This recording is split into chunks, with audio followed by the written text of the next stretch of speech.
Nsaba muna Uganda munange ontambulize video eno etuuke ku kyalo Mityana. Ngamba Uganda etuuke Uganda naddala ku kyalo Mityana tusobole okuzuula bazadde b'omuwala ono gwe mulaba mu bifaananyi.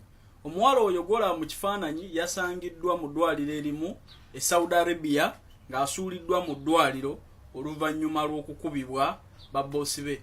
So tukusaba otambuze video eno etuuke Uganda ku kyalo Mityana basobolo contactinga embassy oba abo bonna bekikwatako be bakwasa muwala waabwe basobole okumurescuinga mu ddwaliro gye yasuuliddwa. Tukusaba otambuze video eno etuuke ku kyalo Mityana. Omuwala ono agambibwa okubeera nti amannya ge ye Diana lye twakategeerako naye nga yasangiddwa mu ddwaliro nga bwe mumulaba. So nkusaba ontambulize video eno n'ebifaananyi ebyo bigenderako.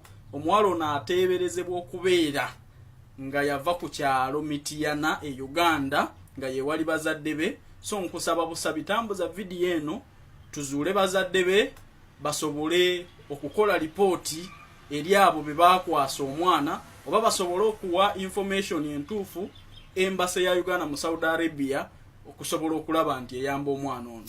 Omukama akumpeera omukisa nga tununula muganda waffe ono gwe baasanze mu ddwaliro erimu mu Saudi Arabia. Eddwaliro erinnya lyeryo nditaddeko awo n'amannya g'omwana geego ge twakafunako n'ekyalo era nkiwandiise Mityana Uganda n'ennamba z'essimu ez'embase zeezo n'eyange kweri bonna aba oyagala information gye yavudde naye ng'ekikulu twagala kulaba bazadde ba mwana ono basobole okukola lipooti kwabo be bakwasa omwana basobole okuyamba omwana. Yasangibwa nga yasuulibwa mu ddwaliro ali eyo taliiko ayamba bamusiba emigwa ng'era bwe mulaba mu bifaananyi. Omukama akumpeera omukisa ng'otambuza video eno etuuke ku bantu b'e Uganda bonna naddala abatuuze b'oku kyalo Mityana.